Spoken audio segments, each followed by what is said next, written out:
तो बाजार में जारी शानदार तेजी के बीच एक बार फिर आपका स्वागत है। गुड आफ्टरनून, मैं हूं प्रियंका और मेरे साथ है अजय। बाजार में ट्रिगर्स की इस वक्त कमी हो या ना हो, लेकिन तेजी और लॉन्ग के ट्रेड्स आपके पक्के चल रहे हैं। ये तो अब ऐसा लग रहा है कि बाजार में शॉर्ट कोई भी ट्रेड ले लीजिए, कुछ सिलेक्टेड पॉकेट्स को छोड़ के बिल्कुल आपके ट्रेड्स लॉन्ग ही। देखिए अभी जो है ना, ये भी लग रहा है एट द सेम टाइम कि मैं मुनाफे वाली पोजीशन रखूं या होल्ड करूं या काट लूं। क्योंकि इतना जबरदस्त मुनाफा हो रहा है पोजीशन में जितनी उम्मीद नहीं थी। कई मैं इन्वेस्टर्स से बात भी कर रहा था, ये सिचुएशन वही है। अगर आप देखिए बाजार में इंट्राडे डिप आई थी एक, लेकिन वो भी डिप बॉट हो गई और हम कंफर्टेबली हम जो है शायद 19,300 के नीचे 2 मिनट के लिए गए होंगे। 15 मिनट पकड़ लिए चलिए कंजर्वेटिवली। वो देखिए लो 19,234। अदरवाइज 90% ऑफ द टाइम 19,300 बरकरार है। इनफैक्ट मैं आपको बताऊं, आज mid cap small cap under perform कर रहे हैं क्योंकि पैसा लार्ज कैप्स में आ रहा है। और आप देखिए भी लास्ट एक हफ्ते से स्टांस ये बन गया था कि मिड कैप 40-50% चल चुके हैं, लार्ज कैप चला नहीं है। तो रिस्क रिवॉर्ड टिल्टेड हो गया है लार्ज कैप के फेमस में। जैसे रिलायंस इंडस्ट्रीज 6 महीने चला नहीं है, 25 रुपए आके अटक रहा था, आज 2600 क्रॉस किया है, लेके आई रिलायंस। आपके ये मेगा मर्जर में दोनों स्टॉक्स में बाइंग आ रही है। ये प्योर एफआई बाइंग है। एचडीएफसी लिमिटेड हमारी आपकी बाइंग से हिल नहीं सकते। वो तो एफआईज की बाइंग होती है, तगड़ी बाइंग है। और अब देखिए डेज हाई पे 2600 के ऊपर आज बैठा हुआ है। हालांकि स्मॉल कैप मिड कैप भी रिकॉर्ड हाई पे तो है, लेकिन आज की जो तेजी है ना वो लार्ज कैप लेड है। आपको एक और बात बताऊं मैं, जब हमने सुबह की शुरुआत की थी ना शो की, उस समय सिर्फ चुनिंदा Q1 अपडेट्स आए थे। एक अल्ट्राटेक तेजी वाला था, चल रहा है स्टॉक, एक एपीएल अपोलो था। उसके बाद देखिए फेडरल बैंक आया, उसके बाद धनलक्ष्मी बैंक आए। बहुत सारे Q1 अपडेट्स आए। माहौल सब में दिखा रहा है कि मोमेंटम अर्निंग्स का बना हुआ है। उससे भी बाजार को बल मिल रहा है। पॉइंट ये कहना चाह रहा हूं मैं। करेक्ट। तो यानी जो बीच में थोड़ी सी क्वार्टर एक सॉफ्टनेस, थोड़ी सी पीएसयू बैंक ड्रैगर हो रहा था, फिर से अपडेट्स के चलते फिर से स्टार्ट हो गया। मैं पीएसयू बैंक में बहुत नजर बना के रखूंगा मैं, क्योंकि नंबर अच्छे आएंगे, स्टॉक चले नहीं है 2 क्वार्टर से, वहां रिस्क रिवॉर्ड फेवरेबल है। दूसरा एक और बात, खबर अभी भी ये भी आई है कि एक हफ्ते पहले अनुमान से मॉनसून जो है वो देश के हर हिस्से में पहुंच चुका है। ये trade banking long trade, specially PSU bank long trade होता है। तो एक तो 6 दिन पहले पहुंच गया सब जगह, और प्लस उसका एक्सपेंशन बहुत बढ़िया है। ऐसा नहीं कि कुछ जगह पे बहुत ज्यादा बारिश हो रही है, पूरे देश भर में बारिश हो रही है। तो ये सारी बातें, बट ये भी बात है कि काफी हद तक बाजार upper end of the trading range पे। लेकिन एक रिसर्च जैसा कि अतुल सूरी ने बताया था, शंकर शर्मा में ऐसी की साइड लाइन में यही बोला था, जब भी रिकॉर्ड हाई क्रॉस करता है ना बाजार, उसके 30-40 दिन 50 दिन 2 महीने जोर से एक फियर ऑफ मिसिंग आउट वाली रैली आती है, तो एक्सटेंड करता है ऊपर की तरफ। तो ये हमने पिछले 10 साल का डेटा तो देखा है। ठीक है, तो वही शायद हो रहा है इस समय। लेकिन पिछले हफ्ते हमारे स्वदेश के व्यूअर्स को फायदा मिला। पिछले हफ्ते आपको याद है 10 बजे के शो में हर एक्सपर्ट से बात हुई कि वैल्यूएशन अब लार्ज कैप्स में कंफर्टेबल ज्यादा लग रही है। एग्जैक्टली। और लार्ज कैप में आपका पैसा बनेगा, मिड कैप स्मॉल कैप तो चल रहे हैं, चल चुके हैं वो। तो वहां पे होल्ड करने में दिक्कत हो रही थी और टिल्ट हो रहा था रिस्क रिवॉर्ड लार्ज कैप के फेवर में। तो आपको वही नाम आज चलते हुए नजर आ रहे हैं। चलिए बातचीत अपनी आगे लेके चलते हैं। हमारे साथ विजय चोपड़ा फंडामेंटल्स पे हैं, इनॉक वेंचर्स के, साथ में श्रीकांत चौहान भी मौजूद हैं और सुमित पुलचंदानी भी। जेंटलमैन, आप तीनों का स्वागत है। इनफैक्ट रिलायंस इंडस्ट्रीज के ऊपर मेरी नजर जा रही, तो बातचीत में चोपड़ा जी के साथ ओके वो डिस्कनेक्ट हो गए, थोड़ा बारिश का मामला है, टेक्निकल इश्यूज, लेकिन वापस लेके आएंगे उनको। लेकिन श्रीकांत, रिलायंस इंडस्ट्रीज जबरदस्त तेजी 65 रुपए आज ही, लेकिन अगर आप देखें 2500 वाला पड़ाव क्रॉस करके आगे बढ़ा है। क्या अब ये 2700 या ऊपर के लेवल्स पे जा रहा है? क्या चार्ट्स कह रहे हैं इसके रिस्क रिवॉर्ड के हिसाब से? Good afternoon Ajay ji. तो देखिए, अगर मार्केट को देखें तो इस मार्केट में जहां पे लार्ज कैप स्टॉक्स की एक वापस हम कह सकते हैं कि रैली हमें देखने मिल रही है, और अगर जब मार्केट ने इतने बड़े इंपॉर्टेंट रेजिस्टेंस को 17-18 महीने के बाद क्रॉस किया है, तो it is like very clear कि अगर एचडीएफसी बैंक, आईसीआईसीआई बैंक और रिलायंस में अगर तेजी ना आए तो वो पॉसिबल ही नहीं है। लेकिन अगर रिलायंस इंडस्ट्रीज के अगर ओवरऑल चार्ट को देखे या प्राइस पैटर्न को देखे, तो उसमें एक बात समझ में आती है कि इसमें काफी बड़ा कंसोलिडेशन हुआ था, और उसका फाइनली जो ब्रेकआउट हुआ वो अपसाइड में ब्रेकआउट हुआ है। तो बेस्ड ऑन दैट हमें तो लगता है कि इनफैक्ट ये अपने फेयर वैल्यू को रीच कर सकता है, क्योंकि एफआई की खरीदारी जो चल रही है वो काफी जोर से मार्केट में है। और अगर जब एफआईज अगर खरीदने आते हैं तो सबसे पहले वो उन स्टॉक्स को खरीदते हैं जहां पे उनको करंट लेवल से भी फेयर वैल्यू के बेसिस पे अपसाइड क्लियरली नजर आता है। तो रिलायंस अगर देखें तो कंसेंसस बाइज में अगर आप देखें तो 2800 से लेकर 3000 के टारगेट सभी को नजर आते हैं। हमें लगता है कि टेक्निकली ऑल्सो 2800 साढ़े 2800 के लेवल्स ये इवेंचुअली दर्ज करेगा, लेकिन वेरी शॉर्ट टर्म में मुझे लगता है कि ये स्टॉक कम से कम 2660 के लेवल्स दिखा सकता है। और अगर करंट लेवल से खरीदना है तो हमें जो स्टॉप लॉस रखना पड़ेगा, वो तकरीबन रखना पड़ेगा एट 2590। तो 2590 का स्टॉप लॉस रखें, करंट लेवल से भी रिलायंस को खरीदें और टारगेट्स 2660 के हैं। इवेंचुअली हमें लगता है कि 2800 साढ़े 2800 के टारगेट्स रजिस्टर करेगा। ठीक है। और राइट, तो ये तो हुई श्रीकांत की राय इंडेक्स पर। एक बार हमारे साथ हमारे दूसरे एक्सपर्ट भी बने हुए हैं, उनसे भी समझते हैं। हमारे साथ विजय चोपड़ा फंडामेंटल नजरिया देने के लिए भी होंगे, और हमारे साथ एक और टेक्निकल एक्सपर्ट भी है, सुमित मूलचंदानी है हमारे, तो उनसे भी समझते हैं कि वो इस वक्त इंडेक्स पे क्या स्ट्रैटेजी ले रहे हैं। सुमित, पुल बैक पे अटेम्प्ट करेंगे या यहाँ से भी आप स्टे इन लॉन्ग रहेंगे? हाय, गुड आफ्टरनून डोल। तो बिल्कुल अभी भी मैं यहाँ पे पोजीशन अपनी इंटैक्ट रखना चाहूंगा। न्यू अगर कोई ट्रेड ले रहा है तो रिस्क रिवॉर्ड थोड़ा सा फेवरेबल कम रहेगा, लेकिन जिनके पास ऑलरेडी लॉन्ग्स है, मैं बोलूंगा कि 19,200 जब तक मार्केट नीचे क्लोजिंग नहीं आ रहा, आप अपना बुलिश व्यू इंटैक्ट रखें। यहाँ पे मुझे भी अभी भी एक्सपेक्टेशन है कि 19,450 can be the first target as per the spot level. और अगर 19,450 के ऊपर क्लोजिंग आ रहा है देन 19,620, ये हमारे दोनों लेवल्स रहेंगे। नीचे में गैप है, जो आज गैप अप हुआ था वो माइट भी फिलअप करने के लिए आए, तो यहाँ पे अपने डिप्स को आप यूटिलाइज कीजिए।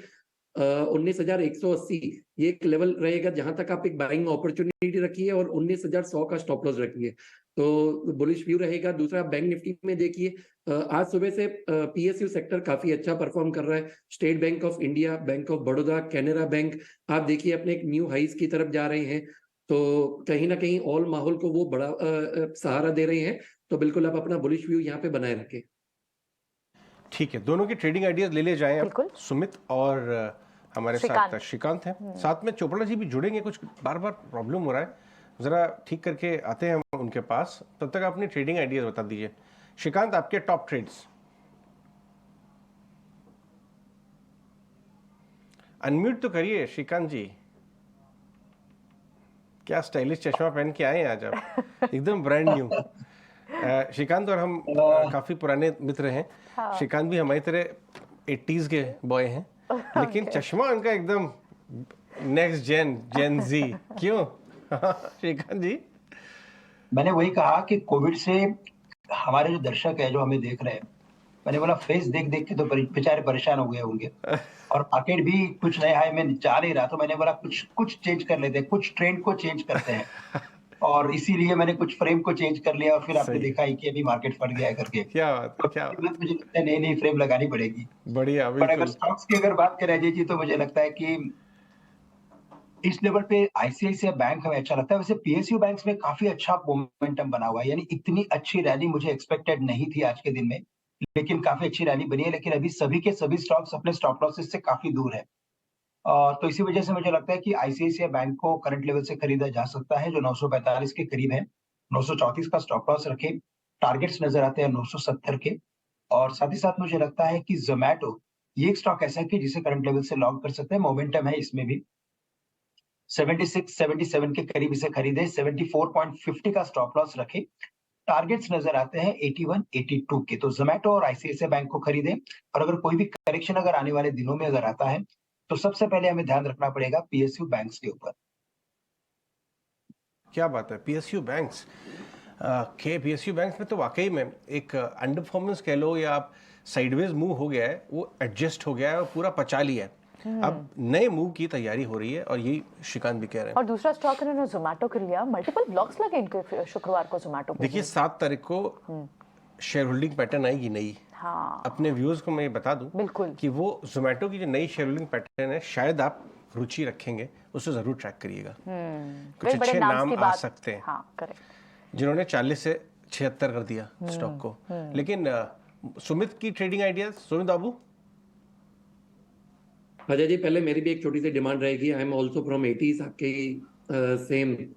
तो जब आप अपने लिए ऑर्डर करें तो मेरे लिए भी एक ऑर्डर कर दीजिएगा। बिल्कुल बिल्कुल, लेंसकार्ट से भी करेंगे, वहाँ सेल चल रही है, बहुत अच्छी डील मिलती है। जी बिल्कुल। तो देखिए, अभी भी डिलीवरी बेस्ड बाइंग आप ध्यान रखिए। काफी सारे स्टॉक्स हैं जो मोमेंटम पकड़ रहे हैं और अपने एक फ्रेश हाई की तरफ जा रहे हैं। तो यहाँ पे जो मेरा पहला रहेगा, that will be IMFA, Indian metals and ferrous. Current market price है 328।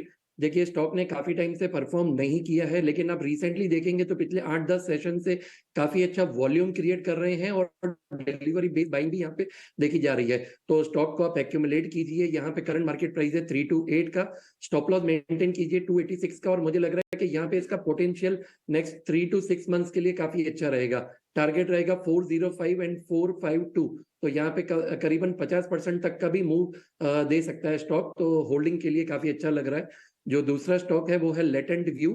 लेटेंट व्यू देखिए पिछली बार भी इससे अपने 200 मूविंग एवरेज को टेस्ट किया था, लेकिन क्लोजिंग के बाद फॉलोअप नहीं मिल रहा था, तो आज के सेशन में काफी अच्छा फॉलोअप मिल रहा है और क्लोजिंग भी मिल रही है। करंट मार्केट प्राइस है अराउंड 370 372, जो मेरा पहला टारगेट रहेगा वो 477 एंड 530। स्टॉप लॉस आप मेंटेन कर सकते हैं 328 का।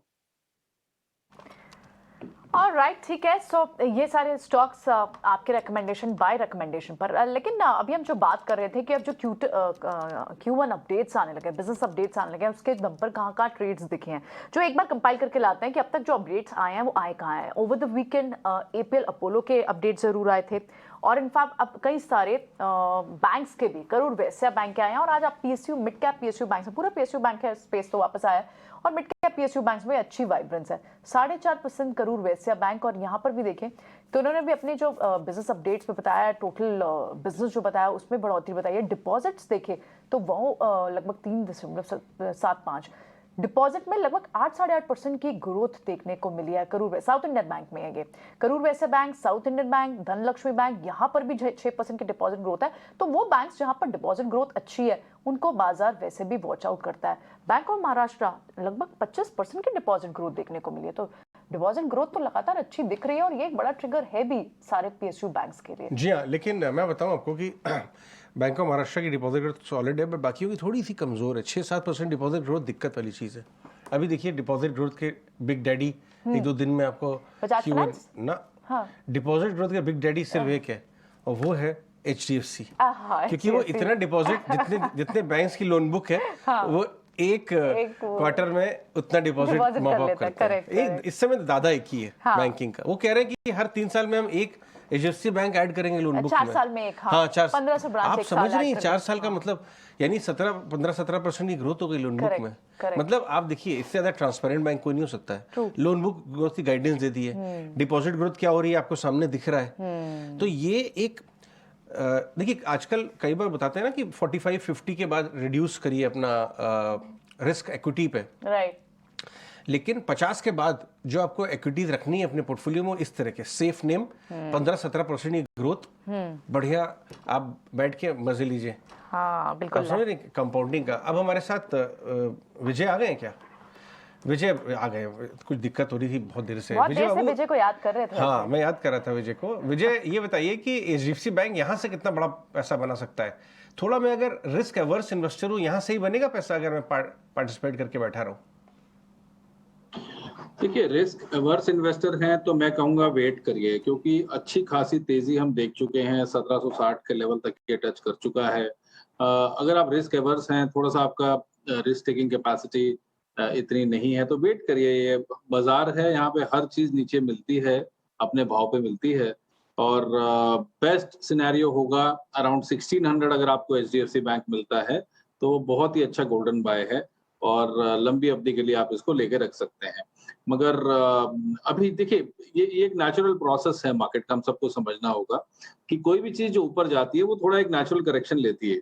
और अभी आप शायद बोल रहे थे कि ऐसे कितने बैंक हैं जो रेगुलरली इस तरह की ग्रोथ दिखा रहे हैं, तो HDFC उनमें से शुमार है। दूसरी चीज, जब भी कोई फॉरेन मनी आता है, मान लीजिए कोई नया FII इंडिया में रजिस्टर हुआ, तो वो क्या खरीदेगा? वो टॉप की कुछ कंपनीज खरीदता है, HDFC बैंक खरीदता है, TCS खरीदता है, इन्फोसिस खरीदता है, ONGC खरीदता है, तो डिविडेंड यील्डिंग स्टॉक्स लेता है, और HDFC बैंक निश्चित रूप से लेता है। तो इसीलिए जो ट्रस्ट पैदा किया है HDFC बैंक ने, वो निश्चित रूप से सराहनीय है।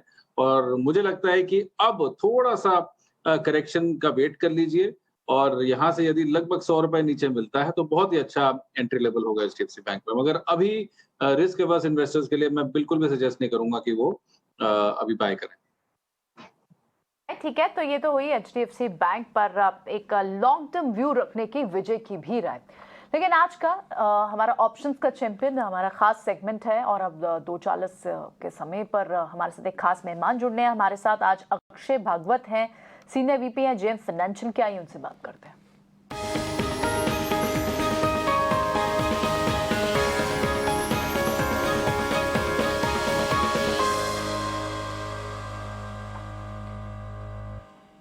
ऑलराइट, गुड आफ्टरनून अक्षय, बताएं क्या है आपका इस वक्त का आपका ऑप्शन का ट्रेड?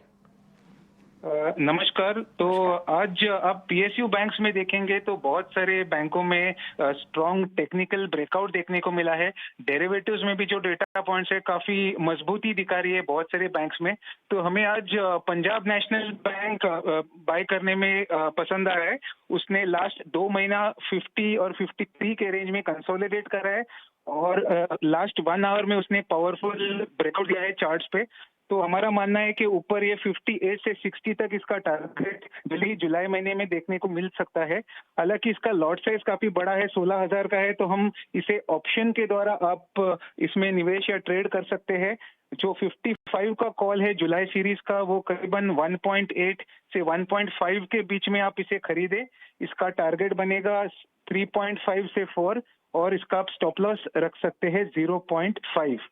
ये ट्रेड का टाइम फ्रेम या होल्डिंग रहेगा करीबन 7 to 10 ट्रेडिंग सेशंस का मैक्सिमम।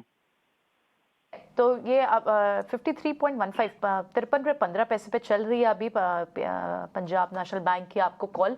55 की कॉल आपको जुलाई सीरीज की खरीदनी है और प्राइस बैंड भी बताया है अक्षय ने हमें कि 1.5 1.8 के बीच में। ठीक है, शुक्रिया अक्षय ये ट्रेड हमें बताने के लिए, इसे हम ट्रैक करेंगे। ठीक है, चलिए बढ़ते हैं आगे, कुछ और ट्रेड्स भी डिस्कस करते हैं। आज जिस तरह की तेज़ी स्टॉक्स में बनी हुई है और स्पेशली बैंक्स पर अच्छी मूव है, उसके अलावा और रिलायंस पे आज एक अच्छी मूव है और रिलायंस ने भी हेवी लिफ्टिंग की है। इंडेक्स आपको 19,350 के पास आज दिखा है क्योंकि उसमें रिलायंस का कंट्रीब्यूशन 2.5% तेज है। रिलायंस फाइनली अब इस रेंज में आया है कि ट्रेड हो रहा है इसमें। श्रीकांत, नहीं तो बहुत ही नैरो रेंज में ट्रेड करा था काफी समय से। अब ये जो तेजी शुरू हुई है ये मूव सस्टेन होगी? इस वक्त चार्ट्स कितने स्ट्रॉन्ग है रिलायंस के? बिल्कुल। तो प्रियंका जी, अगर इस पर्टिकुलर प्राइस पैटर्न को देखें तो 3 या 4 दिन पहले ये स्टॉक 2500 के करीब था और अभी 2610 के करीब आया है। और इतनी बड़ी रैली हमने पिछले 10 या 12 महीने में कभी भी इतनी शॉर्ट स्पैन ऑफ टाइम में इतनी बड़ी रैली नहीं देखी थी। तो इसका मतलब यही है कि यहाँ पे एक तो शॉर्ट कवरिंग भी हो रहा है और साथ ही साथ इसमें खरीदारी भी है। और जैसे कि प्राइस में अचानक से एक टर्न आया है, तो मुझे लगता है कि करंट लेवल से अगर कोई भी करेक्शन अगर आता है इस पर्टिकुलर स्टॉक में तो बिल्कुल इसे खरीदा जा सकता है। 2605 2615 के करीब भी इसे खरीदे। करंट लेवल से अगर कोई करेक्शन आता है तो मुझे लगता है कि 2600 2590 के करीब इसमें अच्छा खासा सपोर्ट मिल सकता है और इवेंचुअल टारगेट्स नजर आते हैं 2660 के। और अगर यहाँ से अगर एक लंबी अवधि का नजरिया है तो 2800 के टारगेट्स भी नजर आएंगे। हमें लगता है कि इस बार जो एफआई की खरीदारी आई है, अगर आप देखें तो $6-7 बिलियन की खरीदारी में मार्केट इतना जोर से चला है। अगर ये खरीदारी अगर और बढ़ती है तो आप समझ सकते हैं कि इसमें कितना और इम्पैक्ट आ सकता है। तो ये स्ट्रैटेजी बाय ऑन डिप्स की होनी चाहिए, लेकिन एक बात है कि काफी कॉन्फिडेंटली इस मार्केट में आप ये स्ट्रैटेजी को फॉलो कर सकते हैं। L&T फाइनेंस में एक बड़ा ब्रेकआउट आया है और उसमें एक मैनेजमेंट बदलने की भी खबर है। दीनानाथ जी जल्दी रिटायर होंगे और उनकी जगह पे एक बहुत ही नए प्रोफेशनल आ रहे हैं जो कई साल रह चुके हैं इंडस्ट्री में। ICICI बैंक में उन्होंने बड़ा समय बिताया है। इसके बारे में बात करते हैं वामाक्षी से। वामाक्षी बताएं। जी बिल्कुल, L&T फाइनेंस होल्डिंग्स फोकस में है। हम देख रहे हैं कि मैनेजमेंट चेंज के अनाउंसमेंट के चलते ये स्टॉक हमारे रेडार पर रहेगा। मिस्टर दीनानाथ दुबाशी जो कंपनी के करंट CEO और MD है, ये सुपर एनुएट होने वाले हैं अप्रैल 30, 2024 में और इनकी जगह पर कंपनी ने अप्रूव किया है अपॉइंटमेंट मिस्टर सुदीप्त रॉय जो MD एंड CEO होंगे with effect from January 24, 2024। Sudipta Roy के प्रोफाइल के बारे में हम थोड़ा बात कर लेते हैं। तो ये कंज्यूमर बैंकिंग और पेमेंट्स प्रोफेशनल है, 24 ईयर्स ऑफ एक्सपीरियंस है इनके पास और over the course of the years इन्हें काफ़ी अच्छी अंडरस्टैंडिंग आई है कंज्यूमर फाइनेंस की, कार्ड, डिटेल लोन्स, लेंडिंग और पेमेंट्स टेक्नोलॉजी और उनसे एसोसिएटेड जो रिस्क मैनेजमेंट प्रैक्टिसेस है उसकी भी काफ़ी अच्छी अंडरस्टैंडिंग है इन्हें। ICICI बैंक से ये ज्वाइन कर रहे हैं। ICICI बैंक में ये ग्रुप हेड रहे हैं और वहाँ पर भी उन्होंने काफ़ी डाइवर्स बिजनेसेस को मैनेज किया है। पास्ट में अगर हम देखें उन्होंने काम किया है सिटी बैंक और डॉयचे बैंक के लिए। तो ओवरऑल ये था प्रोफाइल मिस्टर रॉय का। मगर ब्रोकरेजेस का क्या कहना है? लार्जली ब्रोकरेज एक्सपेक्ट रहे हैं कि पॉजिटिव इम्पैक्ट आ सकता है, क्योंकि कंपनी कोशिश कर रही है कि वो एक रिटेल फ्रेंचाइज में ट्रांसफॉर्म हो सके, प्रॉफिटेबिलिटी सुधर सके और ROA भी बढ़ सके। ओवरऑल उनका कहना है कि उनकी जो अंडरस्टैंडिंग है सारे ही रिटेल लेंडिंग और टेक्नोलॉजी प्रोडक्ट्स को लेकर, तो ये कंपनी को अपने स्टेटेड ऑब्जेक्टिव्स अचीव करने में मदद कर सकती है और इनफैक्ट बिजनेस भी काफ़ी लार्ज स्केल पर वो ले जा सकते हैं। ओवरऑल वैल्यूएशंस की बात करें तो 1.2 टाइम्स पर स्टॉक ट्रेड कर रहा है FY25 प्राइस टू बुक, और अगर हम देखें कि पिछले 10 साल के मल्टीपल्स से अगर हम ये कंपेयर करते हैं तो ये करीब 20% का डिस्काउंट है। इनफैक्ट ब्रोकरेजेस का कहना है कि नियर टर्म में 1.5 टाइम्स तक कंपनी रीरेट हो सकती है और ओवरऑल अगले 1 साल में करीब 2 टाइम्स भी रीरेट हो सकती है। तो ओवरऑल इसी के चलते हम देख रहे हैं कि ब्रोकरेजेस का काफ़ी पॉजिटिव इम्पैक्ट एक्सपेक्ट कर रहे हैं ये मैनेजमेंट अपडेट को लेकर, और इसी के चलते L&T फाइनेंस होल्डिंग्स हमारे रेडार पर। जी हाँ, रीरेटिंग तो जारी ही है, बाजार को मालूम था, लेकिन ये नाम नया आया है, तो ये आज हमने बड़ा मूव देखा है। इसको देखिए, अभी 80-90 से अरब 50% चल चुका है। मैं L&T फाइनेंस पे एक व्यू लूंगा मितेश का चार्ट्स पे, लेकिन उससे पहले आपको बता दें कि बैंक निफ्टी में थोड़ी सी प्रॉफिट टेकिंग आई है, बहुत मामूली। मैं ये बता दूं आपको, निफ्टी भी 19,300 के ऊपर है और बैंक निफ्टी 44,882 से थोड़ा सा मामूली ऑफ हाइज हो गया। अगर हाईएस्ट पॉइंट देखें ना आप तो 45,353 के आसपास है, तो 353 से नीचे आ गया। थोड़ा सा इंट्राडे ट्रेड स्क्वायर हो सकता है जो आज तो मामूली बात है, वो तो होना भी चाहिए, क्यों ना हो। 45,000 के ऊपर मतलब टॉप में 45,350 से पहुंच गया था, मतलब 200-500 पॉइंट तो होना भी चाहिए। घर लेके जाए पैसा, वही असली लक्ष्मी, वही जो घर आए। तो L&T फाइनेंस से बात करते हैं। मितेश, चार्ट क्या कहते हैं? ओह सॉरी, हमारे साथ श्रीकांत है, श्रीकांत से समझते हैं। श्रीकांत बताइए। बिल्कुल, तो देखिए L&T फाइनेंस के बारे में अभी जो आपके एडिटर्स थे और जिन्होंने बताया कि शायद 1.5 टाइम्स के बुक वैल्यू तक भी ये जा सकता है, तो टेक्निकली भी अगर आप देखें तो 164-165 के लेवल्स नजर आते हैं। एक बड़ी इसमें गिरावट आई थी, ये 200 रुपए के करीब ये स्टॉक ट्रेड कर रहा था और उसके बाद लगातार गिरते गिरते ये तकरीबन 40-50 रुपए के करीब आया था और उसके बाद का अभी ये जो मूवमेंट हमें दिख रहा है वो कंप्लीटली रिस्ट्रक्चरिंग या पुल बैक जैसा मैं कह सकता हूँ कि मूव बना था इसमें। तो ये और कंटिन्यू होगा और 164-165 के टारगेट्स नजर आते हैं, तो बिल्कुल इसे होल्ड करके रखें और कोई भी करेक्शन अगर आता है तो भी मुझे लगता है कि उसमें खरीदारी की जा सकती है। 120 और 125 के रेंज में काफी बड़ी इसमें एक वॉल्यूम बेस्ड एक्टिविटी हुई थी, तो अगर कोई करेक्शन अगर आता है गलती से मार्केट में तो 120 के करीब वापस री एंटर करने का मौका मिलेगा। स्पेस के बारे में बात करना बहुत ही जरूरी है आज, और वो है ऑयल मार्केटिंग कंपनीज। देखिए, पावर स्टॉक्स तो पहले ही चल रहे थे। Power stocks REC, PFC, NTPC 13 साल के हाई पे, लेकिन ऑयल मार्केटिंग कंपनीज नहीं चल रही थी। उसके अंदर आज स्पार्क आया है। डायरेक्टर साहब, HPCL, BPCL और IOC इनके 3 से 6 महीने के या 1 साल के चार्ट लेके आए, क्योंकि ये हम डिस्कस करेंगे। ये देखिए, HP, BP, IOC, Sumit Moolchandani के साथ। सुमित, क्या ज़बरदस्त रिकवरी आई है। HPCL 200 वाला अच्छा रिकवर हो गया। ये देखिए 316 वाला BPCL 375 में मिल रहा है, बट ये एक रेंज में से ब्रेकआउट करने की कोशिश कर रहा है। अगर हम 6 महीने का चार्ट देखें, आपको इसमें सबसे मजबूत ट्रेंड कहाँ नजर आता है? देखिए, सबसे ओवरऑल अगर मैं स्ट्रक्चर की बात करूं तो IOC है। IOC ने अपने एक वीकली ट्रेंड लाइन का ब्रेकआउट दिया था पिछले महीने, लेकिन उसके बाद एक रीटेस्ट कैंडिडेट बना था और अभी आज देखिए, आज सेशन में डे हाई पे अभी भी बना हुआ है, जबकि हिंदुस्तान पेट्रो पहले एक टाइम पे 7% प्लस था, थोड़ा सा प्रॉफिट बुकिंग आके नीचे आया है। तो यहाँ पे जो मजबूती है मुझे IOC में ज्यादा लग रही है। And as per the Elliott wave मुझे लग रहा है यहाँ पे थर्ड वेव यहाँ पे स्टार्ट हो रही है। तो थर्ड वेव जो होती है वो सबसे स्ट्रॉन्गेस्ट होती है। यहाँ पे आप बाइक की अपॉर्चुनिटी देखिए, डिप्स का भी आप यूटिलाइज कर सकते हैं। करंट मार्केट प्राइस है 95। जिनके पास ऑलरेडी होल्डिंग है, बिल्कुल आप बने रहिए 81 के स्टॉप लॉस के साथ। जो पहला टारगेट मुझे यहाँ पे नजर आ रहा है वो करीबन 118 का है। जो दूसरा टारगेट आएगा वो करीबन 130 का रहेगा यहाँ पे। Okay, alright. तो ये तो ऑयल मार्केटिंग कंपनीज की बात हुई, और इनमें क्या अंडर रिकवरीज इनकी वो एक रीजन हो सकता है कि अर्निंग्स आएंगी? नहीं, इनका वैल्यूएशन बहुत लो था। हाँ, अंडर रिकवरीज का इशू नहीं है, ये अच्छा ठीक ठाक मार्जिन बना रहे थे। हाँ, इनफैक्ट हमारे ऑयल मिनिस्टर ने कहा था प्राइस काटने चाहिए। हाँ, अच्छा मार्जिन चल रहा है, बट काटा नहीं, तो ये रिटेन तो अच्छा कर रहे थे मार्जिन। वैल्यूएशन बहुत कम हो गए थे। इनफैक्ट विजय से पूछते हैं। विजय, HPBP IOC के वैल्यूएशन पे आपका क्या व्यू है? क्यों आज 5% के अप मूव आए इसमें? देखिए, वैल्यूएशन वाइज अगर आप देखें तो ये डीपली अंडरवैल्यूड कंपनीज हैं और जिस तरीके के रेवेन्यूज ये बना रहे हैं, जो अंडरकटिंग की बात अभी आई थिंक प्रियंका ने बोली, वो पहले होता था, अब तो रियल टाइम हो गया है, कोई लॉस है ही नहीं, प्रॉफिट ही है, क्योंकि जिस रेट पे क्रूड को इंपोर्ट किया जा रहा है, ये लोग प्रोसेस कर रहे हैं और आगे मार्केट कर रहे हैं, तो ह्यूज मार्जिन। इस समय तो मैं यही कहूंगा कि गवर्नमेंट बहुत पैसा कमा रही है और इस समय जो इन्फ्लेशन का प्रेशर है आम आदमी पे और आरबीआई गवर्नर पे भी, तो इन्फ्लेशन इमीडिएटली मैनेज की जा सकती है if they reduce the petrol prices by 25 rupees और 20 रुपीस। वो इलेक्शन के आसपास होगा, ये भारत में अक्सर देखा गया है कि इलेक्शन टैक्टिक की तरह यूज किया जाता है और एक बार जब बढ़ाने के लिए डिकंट्रोल है मगर घटाने के लिए कोई डिकंट्रोल नहीं है। तो these companies are making huge profit. So जहां तक वैल्यूएशन की बात आपने कही तो अंडर वैल्यूड है, प्रॉफिट्स बहुत अच्छे हैं, ग्राहक की कोई समस्या नहीं है, सेल्स की कोई समस्या नहीं है। तो एक जैसे कहते हैं हिंदी में कई बार कि पांचों उंगलियां घी में और सिर कढ़ाई में, तो इस प्रकार की स्थिति है इन सब कंपनी से।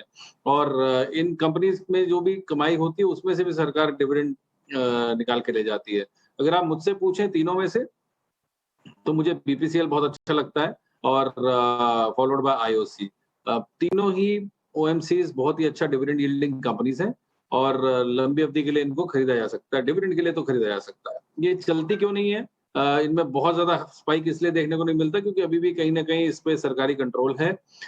दूसरा, जो भी ये कमाती है डिविडेंड के द्वारा भारत सरकार उससे ले लेती है। मैं ये नहीं कहता कि सरकार को डिविडेंड नहीं लेना चाहिए, मगर आज जो सबसे ज्यादा ग्लेरिंग इशू है, हमने देखा कि खाद्यान्नों में भी और खाद्य की सामग्री में भी बहुत ज्यादा एकदम से 2-3 हफ्ते में तेजी आई है बारिश आने के बाद, चाहे वो सब्जियां हो, फल हो या जीरा जैसा एक प्रोडक्ट है उसमें बहुत ज्यादा तेजी आई है। तो आई थिंक पेट्रोल डीजल के प्राइसेस हैं वो हर एक व्यक्ति के जीवन से बहुत क्लोजली जुड़े हुए हैं। जो ट्रैवल कॉस्ट है या जो लॉजिस्टिक्स कॉस्ट है पूरी इंडस्ट्री की, तो वो काफी हद तक मैनेज हो सकती है। और अब तो ऑयल मिनिस्टर भी कह रहे हैं, मुझे नहीं पता ये कब घटाए जाएंगे prices, but all said and done these companies are making a huge profit. तो कोई भी बुराई नहीं है, इन कंपनीज में over a period of time नुकसान नहीं हो सकता। आप लंबे समय के लिए होल्ड करने के लिए और डिविडेंड के ट्रिगर के चलते आपको ये कंपनियां बीपीसीएल आपकी टॉप पिक आपने बताया इसमें स्पेस में है। ठीक है, अब हमारे साथ शरद एक खास स्टॉक पर खबर लेकर आए हैं, आइए समझ लेते हैं खबर गर्म है शरद से।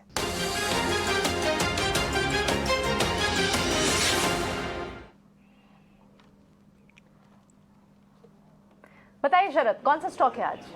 जी बिल्कुल, इसके बचाने के पहले मैं बता दूं कि खबर गर्म है सेगमेंट में लास्ट वीक हमने सीएसबी बैंक में कहा था एचएनआई बाइंग देखने मिल रही है और आज जो है स्टॉक लगभग 3% के इंट्राडे हाई पे गया था। अब याद रखिए उनका Q1 अपडेट भी स्ट्रांग आया और हमने फ्राइडे भी मेंशन किया था जेके लक्ष्मी सीमेंट का, वहाँ पे फ्राइडे डीआई की सेलिंग हुई थी और आज जो है आज वो सेलिंग जो है अभी और देखने मिल रही है, लगभग 1% से ज़्यादा का जो है गिरावट जेके लक्ष्मी सीमेंट में आया था।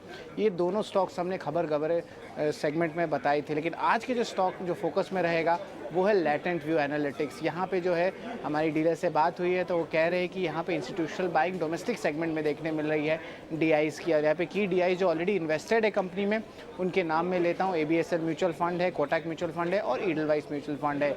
वॉल्यूम्स की बात करें तो लगभग 6 टाइम्स 20 डे एवरेज पे है स्टॉक।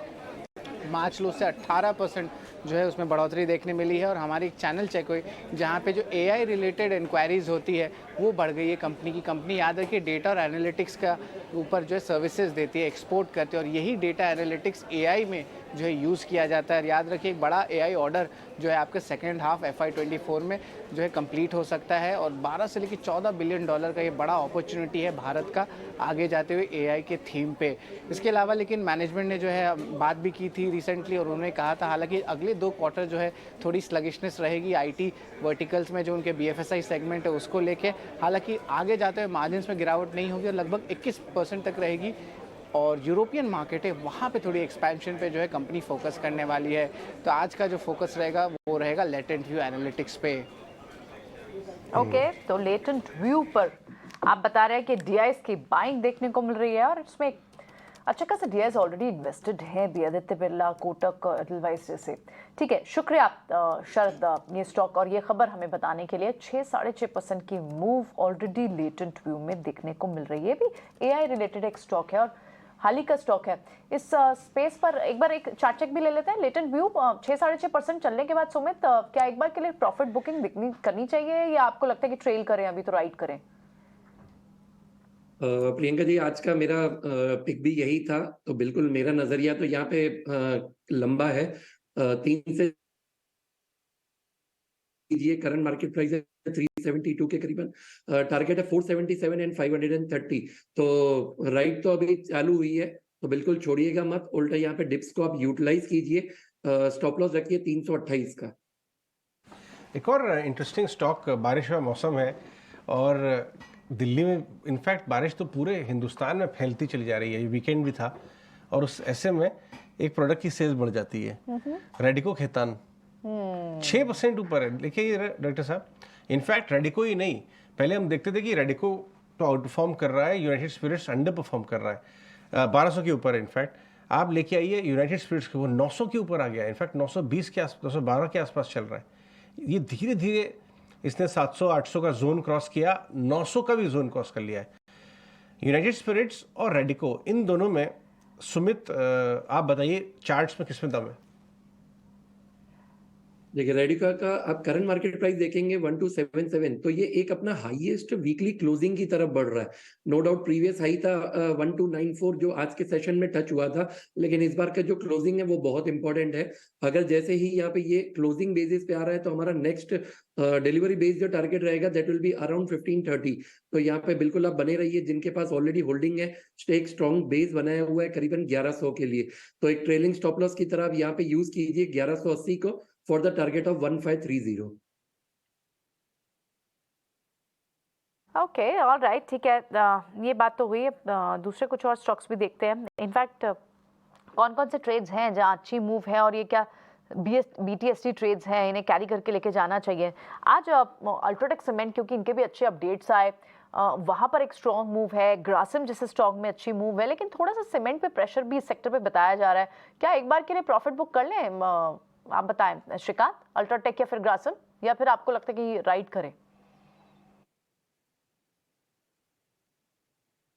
देखिए, तो यहाँ पे मुझे लगता है कि अभी भी अगर इस पर्टिकुलर मार्केट को देखें और इस पर्टिकुलर मार्केट के थीम को अगर देखें, तो यहाँ पे जो कैपेक्स से रिलेटेड जितने भी सेक्टर्स है या स्टॉक्स है, वहां पे एक कंस्ट्रक्टिव तेजी बनी है।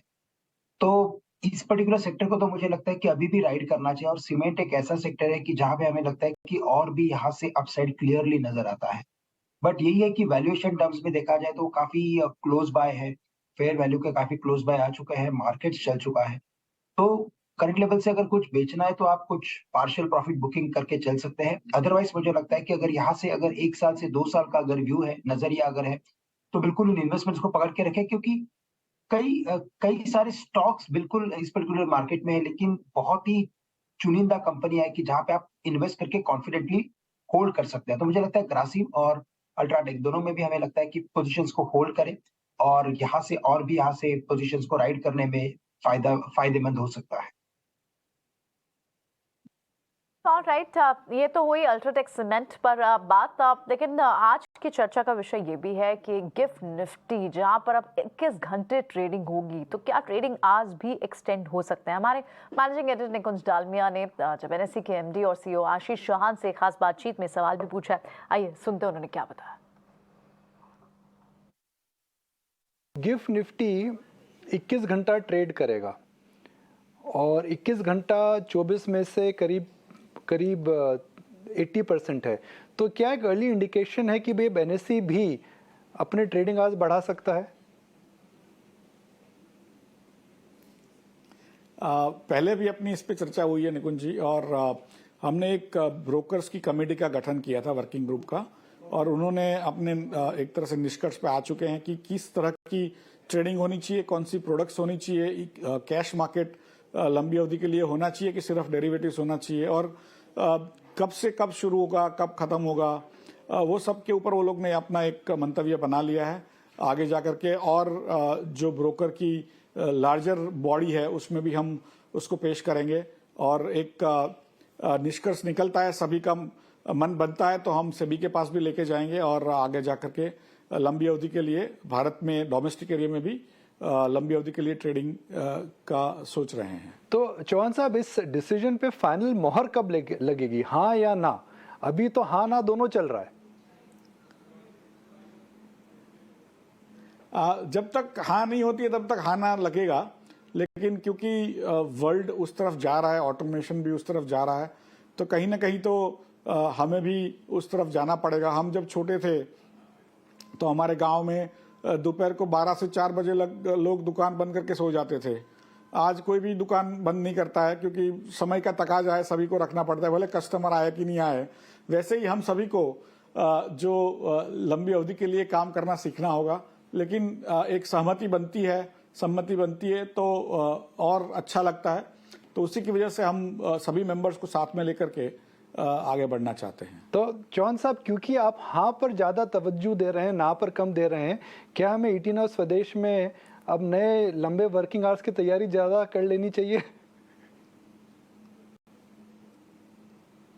नहीं, स्वाभाविक है कि भारत में एक तरह से विकसित देश नहीं है, माने विकासशील देश है, तो स्वाभाविक है कि हमें सबको ज्यादा काम करने की आवश्यकता है। जो काम करते हैं उससे ज्यादा अधिक मात्रा में अधिक अवधि तक हमें काम करना होगा, तब जाके हम विकसित बनेंगे।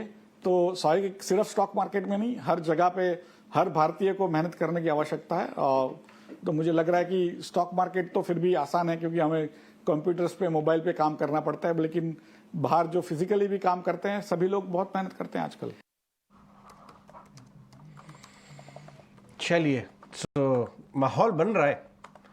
श्रीकांत बाबू, अगर मार्केट आज एक्सटेंड हो गए आपकी हमारी जिंदगी में तो भूचाल आ जाएगा। 21 घंटे निफ्टी चलेगा, कैसे ट्रैक करेंगे? अरे ये तो बहुत ही डिफिकल्ट हो जाएगा अजय जी, क्योंकि हम लोगों ने जो मार्केट देखा है, हाँ बिल्कुल, क्योंकि इनफैक्ट मैं इसमें बिलीव करता हूँ कि जितने मार्केट अवर्स, जितने शॉर्टर्स रहेंगे ना, उतना ट्रेडर्स के लिए अच्छा होता है। अच्छा, जितने वो लॉन्ग, जितना लॉन्ग ड्यूरेशन होता है ना, उतना मार्केट बीच बीच में टाइम निकालता है। तो उससे बेटर है कि 2-3 घंटे 4 घंटे का मार्केट रखिए, because it is for traders. Open रख दीजिए मार्केट्स, नो डाउट। जो फ्यूचर्स है वहां पे जो भी जियोपॉलिटिकल टेंशंस है या जो भी कुछ अदर एक्सटर्नल एक्टिविटीज है उसके साथ उसको कंपेयर होने दीजिए, नो प्रॉब्लम। लेकिन जो राइट नाउ जो मार्केट है, जो कैश मार्केट है, मुझे लगता है वो इसी पर्टिकुलर टाइम लिमिट में होना चाहिए। इनफैक्ट इससे और कम होगा तो और बेटर रहेगा फॉर ट्रेडर्स। देखते हैं, ग्लोबल स्टैंडर्ड्स की बात कर रहे हैं चौहान साहब, निकुंज को बता रहे थे, लेट्स सी। बट सारे स्टेक होल्डर्स को पहले एक प्लेटफॉर्म पे लाने की बात हो रही है, और अभी उसके अंदर शायद सर्वसम्मति नहीं बनी है। लेकिन आगे बढ़ते हैं। JSW एनर्जी 290 का भाव हो गया, 6% ऊपर आज। पावर स्टॉक्स का लैगार्ड स्टॉक है, REC, PFC, NTPC सब चल गए थे, ये चला नहीं था, लेकिन आज 6% के करीब। सुमित, क्या लग रहा है चार्ट्स पे? JSW ब्रेकआउट दे रहा है क्या? जी बिल्कुल, आप देखिए स्टॉक ने मार्च में यही लेवल से रिवर्सल दिखाया था, नीचे गया स्टॉक, देखिए अब 4 दिन के बाद एक तेजी दिखा रहा है। तो बिल्कुल आज का क्लोजिंग बहुत इंपॉर्टेंट है। यहाँ पे आज 200 मूविंग एवरेज के ऊपर भी क्लोजिंग दे रहा है, जो एक पॉजिटिव साइन है। तो बिल्कुल आप यहाँ पे फ्रेश एंट्री भी देख सकते हैं। स्टॉप लॉस रखिए 255 का फॉर द टारगेट ऑफ 350। ठीक है, ये बात हुई JSW एनर्जी की, लेकिन अब कुछ BTST ट्रेड्स भी ले लेते हैं यहाँ से। सुमित, ट्रेड्स क्या लेके जाएंगे? BTST ट्रेड्स या फिर कैरी फॉरवर्ड ट्रेड्स क्या होंगे आपके? यहाँ पे भी देखिए मुझे बजाज फाइनेंस अच्छा लग रहा है। आप देखेंगे तो पिछले 1 घंटे में काफी अच्छा मोमेंट आया और अभी भी डे हाई की तरफ चल रहा है। तो स्टॉप यहाँ पे करंट मार्केट प्राइस है 7347 का। स्टॉप लॉस मेंटेन कीजिए 7242 का। और मुझे लग रहा है कि ये अपने न्यू हाई की तरफ जा रहा है, तो करीबन 7500 और 7600 7600 ये 2 लेवल्स आ सकती है। बजाज फाइनेंस, ठीक है, बिल्कुल बिजनेस अपडेट्स जिस तरह के आ रहे हैं, और बजाज फाइनेंस में आज ही 2.5% की मूव, लगभग 200 रुपए आज मिल गए, और अब आप चाल ऊपर की तरफ देखते हैं बजाज फाइनेंस में। श्रीकांत, आपके क्या होंगे BTST ट्रेड्स? देखिए, मुझे लगता है कि जैसे मार्केट में आज तेजी बनी है और स्पेसिफिकली PSU बैंक्स में बनी है, इन्हीं स्टॉक्स में मुझे लगता है कि BTST करके जाना फायदेमंद होगा। कैनरा बैंक जो अभी 317-318 के करीब ट्रेड कर रहा है, इसे लॉन्ग करके चले। यहाँ पे एक स्विंग ब्रेकआउट भी हुआ है और अगर नेक्स्ट टारगेट्स नजर आते हैं तो 325 से लेकर 327 के हैं। तो करंट लेवल से कैनरा बैंक को लॉन्ग करें, 314 रुपए का स्टॉप लॉस रखे और टारगेट्स रखे 328 रुपए के। बैंक्स और फाइनेंस, वहां पर आपको अच्छे बीटीएससी ट्रेड्स दिख भी रहे हैं। पीएसयू बैंक में अच्छा काम शुरू हो गया, सही कह रही हैं। कुछ और स्टॉक्स के ऊपर नजर डालें तो ये जो 361 आनंद राठी वेल्थ, ये दोनों वेल्थ मैनेजमेंट स्टॉक्स लिस्टेड हैं। Vijay, wealth management stocks, in fact AMCs भी फ्राइडे को बहुत तेज चली थी, 10-10, 15-15%। कहाँ पे वैल्यू दिख रही है आपको वेल्थ मैनेजमेंट स्टॉक्स में? देखिए, आईआईएफएल वेल्थ में मैं पहले देखा करता था, मगर अभी हाल फिलहाल में जो ऑर्डर आया आईएफएल का कि वो नए खाता नहीं खोल सकते, तो इसकी वजह से कहीं ना कहीं इसमें एक रुकावट हो गई है। मगर एक चीज मैं बोलना चाहूंगा कि ब्रोकिंग इंडस्ट्री पर से बहुत तेजी से ट्रांसफॉर्म हुई है जो नए न्यू एज कंपनीज की वजह से। तो अब जो हम नया ट्रेंड देख रहे हैं कि जो वेल्थ मैनेजमेंट कंपनीज थी जो पहले काम किया करती थी, अब वो जितने भी इन्वेस्टर्स हैं वो बहुत सारे टूल्स यूज करके खुद ट्रेड कर रहे हैं या एडवाइजरी सर्विसेज लेके ट्रेड कर रहे हैं। तो अभी फिलहाल मुझे, अगर आप मुझसे आज के टाइम पे पूछें तो मुझे फिलहाल तो वेल्थ मैनेजमेंट में कुछ नहीं दिखता।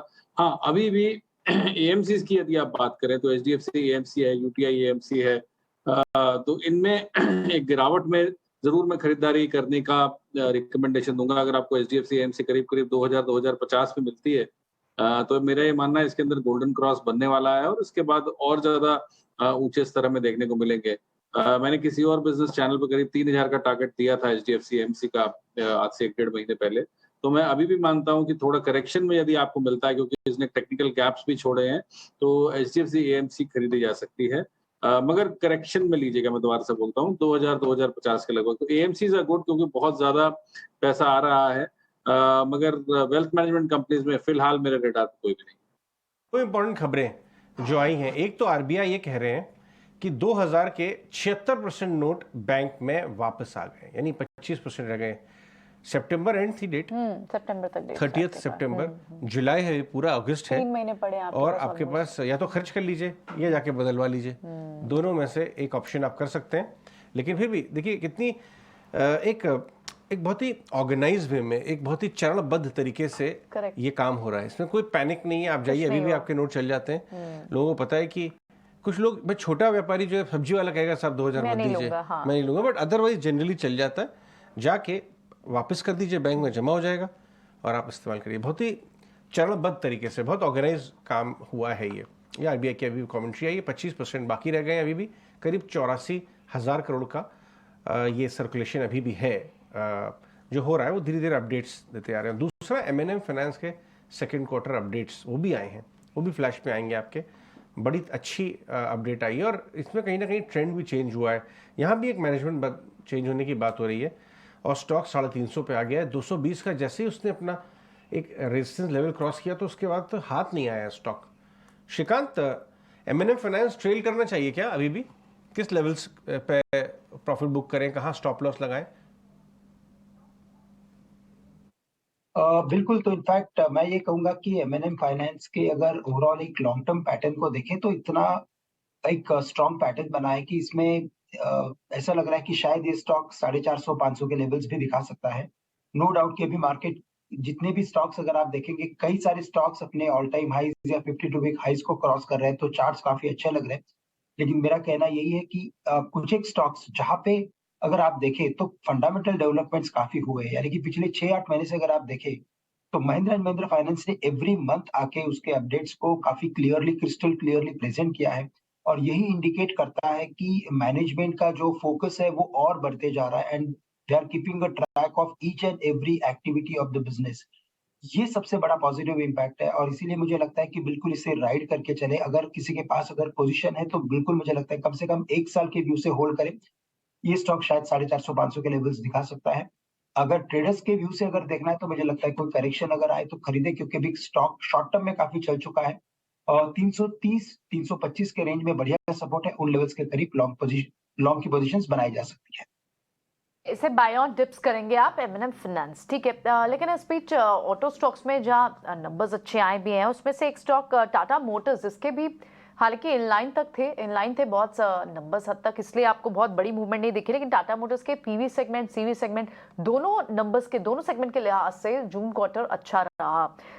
विजय, आपके क्या टारगेट्स होंगे टाटा मोटर्स पर, क्योंकि 600 के पास ये ऑलरेडी आ चुका है, कितने हद तक ये सारी news positive news factor in है, क्योंकि बात तो इस साल के लिए 750 के टारगेट की भी की जाती है। प्रियंका, मैं टाटा मोटर्स जब 190 या 200 का था तब भी आपके चैनल पे बोला था ये भारत का टेस्ला है, और मैं अब फिर से बोल रहा हूँ कि टाटा मोटर्स भारत का टेस्ला है। और अगर आप मुझसे मेरा पर्सनल टारगेट पूछेंगे तो मैं 1000 का दूंगा, मगर अब काफी तेजी हो चुकी है, करेक्शन का इंतजार करिए। और एक टेक्निकल गैप भी इसने छोड़ा है करीब 440 के लगभग। जब भी कोई स्टॉक गैप अप खुलता है, टेक्निकल गैप छोड़ के ऊपर चलता जाता है, तो वो निश्चित रूप से नीचे आता है। वो समय उसका नहीं पता होता कब और कैसे, मगर वो नीचे जरूर आता है। तो इसका आइडियल एंट्री पॉइंट अगर मैं बोलूं तो मे बी अगर आपको ये 460-50 के लगभग कहीं भी गैप में ट्रेड कर जाता है, वहां मिल जाए तो ये दोबारा से खरीदने के लिए बहुत अच्छा हो जाएगा। मैं थोड़ा सा कंजर्वेटिव इन्वेस्टर हूँ, और मेरी राय भी ऐसी होती है कि मैं कंजर्वेटिव ही रहना चाहता हूँ ऐसे मार्केट्स में।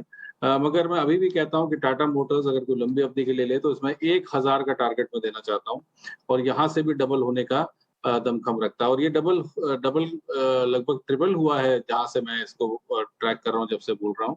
और बहुत ही अच्छी कंपनी है, और एन चंद्रशेखरन जी अब कह रहे हैं कि ये डेट फ्री भी होने वाली है। बहुत जल्द हम ये देखेंगे कि टाटा मोटर्स को डेट फ्री कर दिया जाएगा।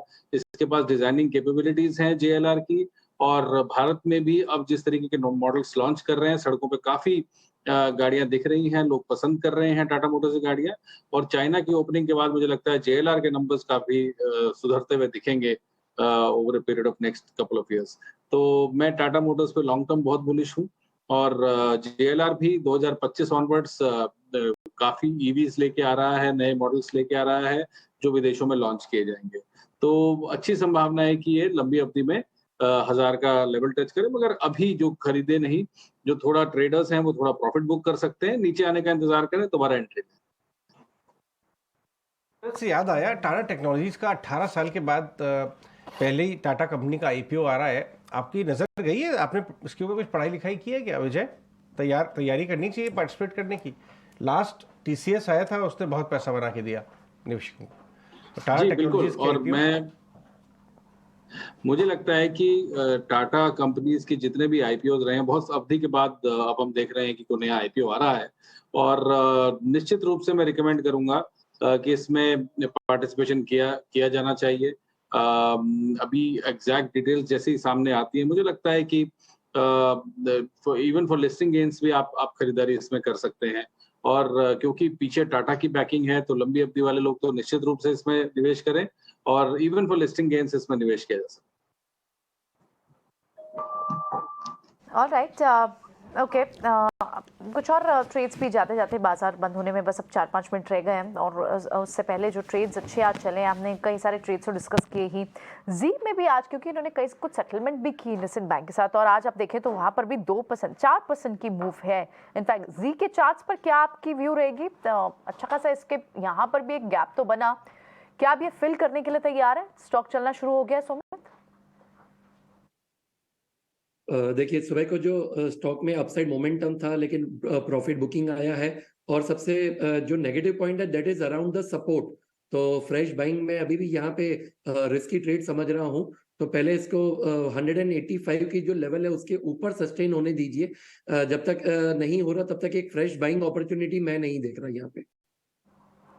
No problem, fresh buying opportunity नहीं देख रहे हैं, लेकिन एटलीस्ट जो एग्जिस्टिंग होल्डर्स हैं उनको क्या राय रखनी चाहिए? क्या राइड करें या फिर एक बार के लिए बुक कर लें प्रॉफिट? देखिए, मोस्टली रिटेलर्स अगर आप देखेंगे तो डाउन ट्रेंड है, तो काफी हायर लेवल पे बाइंग काफी सारे लोगों की है। जैसे कि कल भी स्टॉक था, योर स्टॉक्स में काफी सारे लोगों ने यही क्वेश्चन पूछा हुआ था। तो यहाँ पे आप 170 का जो स्टॉप लॉस है उसको मेंटेन करके चलिए। जब तक 170 है तब तक आप खड़े रहिए, लेकिन 170 के नीचे अगर क्लोजिंग आ रहा है तो और नेगेटिविटी यहाँ पे आ सकती है।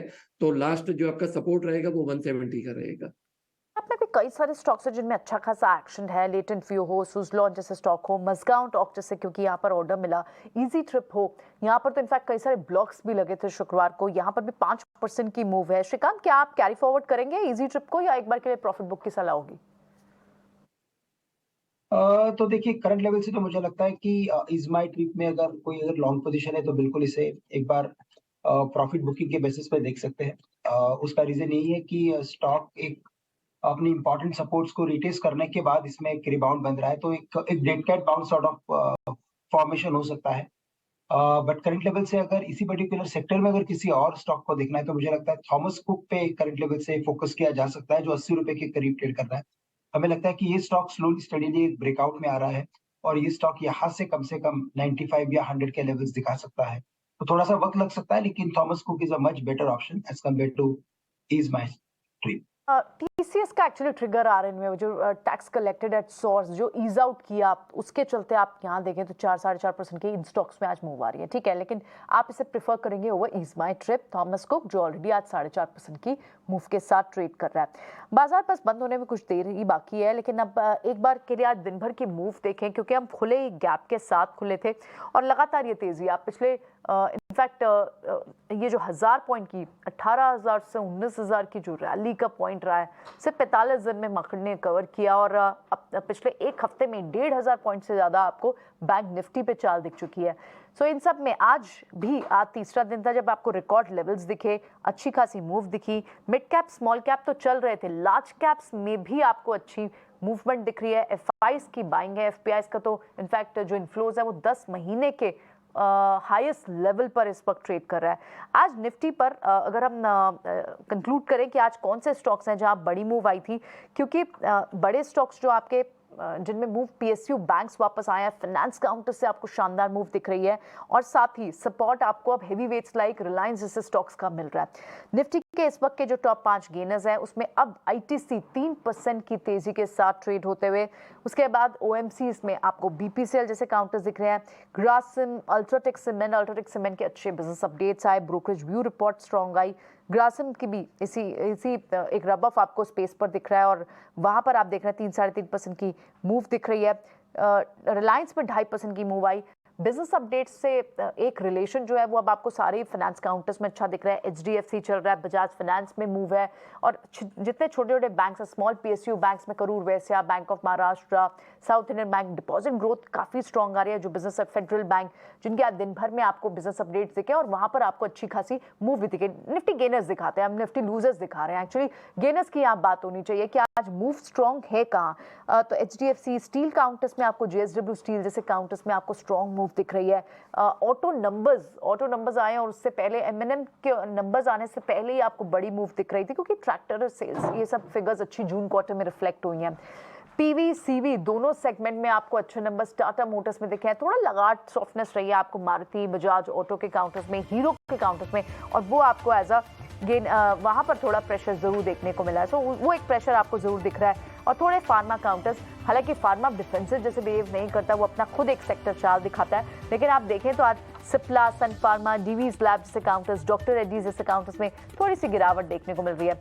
आईटी काउंटर्स से आज बड़ा कोई सपोर्ट नहीं मिला, हालांकि शुरुआत में बेटर था मूव, लेकिन बाद में फिर वहां से भी प्रॉफिट बुक देखने को मिले। विप्रो जैसे स्टॉक्स में आपको 1% की मूव दिखी, तो बायबैक का ट्रिगर, तो एक्सेप्टेंस रेशियो आई इनकी लगभग 77% की। लेकिन अब आप देखें तो पिछले कुछ मिनटों में आपको एफएमसीजी पैक में अच्छी मूव दिखी है। हिंदुस्तान यूनिलीवर जैसे काउंटर्स देखे, आईटीसी जैसे काउंटर्स देखे, तो ये तो निफ्टी का एक व्यू रहा। मिड कैप और स्मॉल कैप में तो ऑलरेडी आउट परफॉर्मेंस पिछले कई हफ्तों से चल रही थी। लार्ज कैप्स तो पिछले हफ्ते से जिस जोरदार तरीके से चलने शुरू है कि हम इंडेक्स लेवल्स को बड़ी मूव देख रहे हैं। जहां हम बात कर रहे थे कि रिलायंस, एचडीएफसी और इन्फोसिस से मूव नहीं आ रही थी, और उनके मूव के बाद अब आप देखें तो इंडेक्स कहां पर पहुंचा है। एलएनटी फाइनेंस मिड कैप में वहां पर अच्छी मूव है, मैनेजमेंट चेंज का ट्रिगर। ओएमसीज में बीपीसीएल, एचपीसीएल वहां मूव, पीएसयू बास्केट सारी ही चल रही है। जी में भी उन्होंने अपने इंडस्ट्री के साथ कुछ स्कोर सेटल किए हैं और वहां पर आप देख रहे हैं कि अच्छी मूव देखने को मिल रही है। आज आईटी काउंटर्स थोड़े लगाड हैं, मिड कैप आईटी भी और इनफैक्ट लार्ज कैप आईटी में भी, अब सिर्फ विप्रो जैसे काउंटर्स को छोड़ देता हूँ। स्मॉल कैप के कई सारे स्टॉक्स हैं जिनमें अच्छी खासी मूव है। मजगांव जैसे स्टॉक्स, क्योंकि यहाँ पर ट्रिगर था ऑर्डर विन का।